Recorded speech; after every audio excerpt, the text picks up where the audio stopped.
Greetings and welcome to JJP's Comic Book Horrors, where every last Friday of the month I will pick a horror comic or graphic novel to talk about.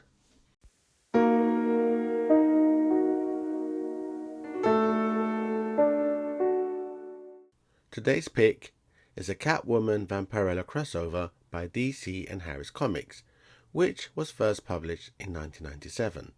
Written by Chuck Dixon, Catwoman-Vampirella-The Furies sees both Catwoman and Vampirella take on the Penguin and a mysterious feline villain in Gotham City. At the Vandermeer estate out in Bristol, Old Man Vandermeer patrols with his shotgun. Suddenly, he is attacked by something in the shadows.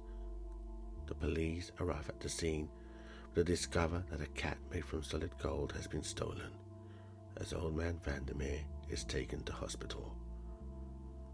Outside, Harvey and Montoya debate whether the perpetrator is Catwoman. Meanwhile, in another part of Gotham, we come across what appears to be a demon cult about to perform a human sacrifice to a demon by the name of Cathanos to summon him. Unbeknownst to them, the human sacrifice happens to be Pendragon, who has infiltrated their cult and is working with Vampirella. Vampirella bursts into the scene, but knows straight away that it's all smoke and mirrors, and that there is no real supernatural threat here. As Vampirella and Pendragon are about to leave Gotham, she spots the news headlines in a Gotham Gazette. Pendragon points out he would really like to go home.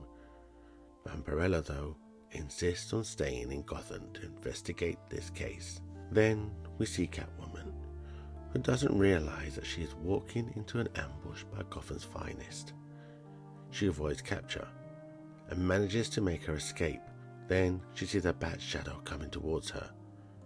Only to her horror, it's not Batman as she first thought, but a vampire. And so our protagonists meet for the first time. Vampirella is convinced that Catwoman is the one responsible for terrorizing the innocent with the potential to kill. Catwoman tells her that she steals, but she doesn't kill. This prompts Vampirella to stop and come to the realization that she may have the wrong person. And so a truce is drawn between the two as they reconcile their differences and form an alliance, with Catwoman intent on clearing her name. They start drilling the criminal underworld to see if they can find any leads to who is perpetrating these violent robberies. Having failed to get any information from the common criminal riffraff, Catwoman decides it's time to see the Penguin, who always seems to know what goes down in Gotham.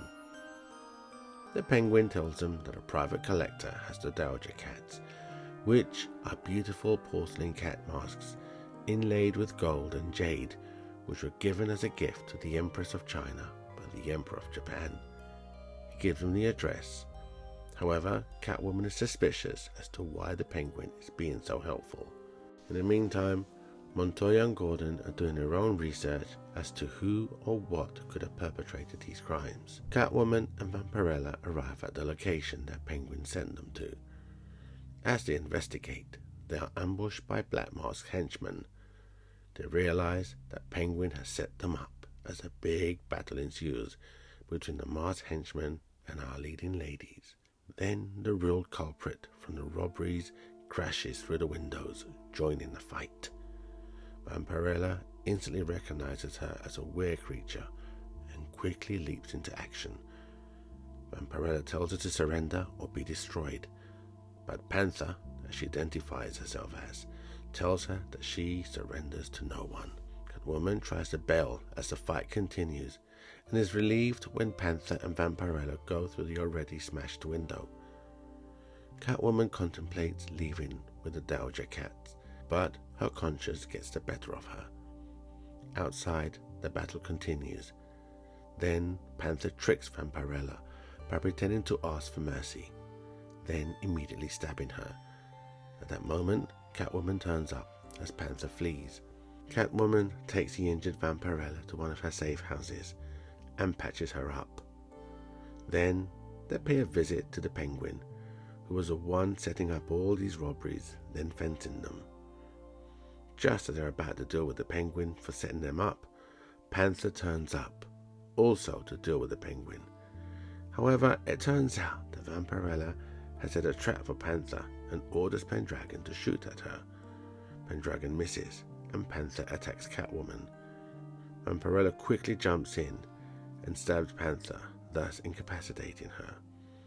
Turns out that Panther's real name is Sherry Parker, a private investigator who represents a client who got his cat art collection ripped off by the Penguin. And so, the story comes to an end, with Catwoman and Vampirella parting ways. I do love a good comic book crossover, and this is a crossover which I really enjoy. It has a good story, written by Chuck Dixon, and artwork beautifully penciled by Jim Balent, in my opinion. Although, set in Gotham City, I do like that we get a small glimpse into Vampirella's world, with the addition of Pendragon and Panther. Catwoman-Vampirella-The Furies. Have you read it? If so, what did you think of it? Let me know in the comments below. And do tune in next month for my next installment of JJP Comic Book Horrors, where I will be talking about The Tomb of Dracula, Issue 10, published by Marvel Comics, where we meet Blade for the first time. Hope to see you then.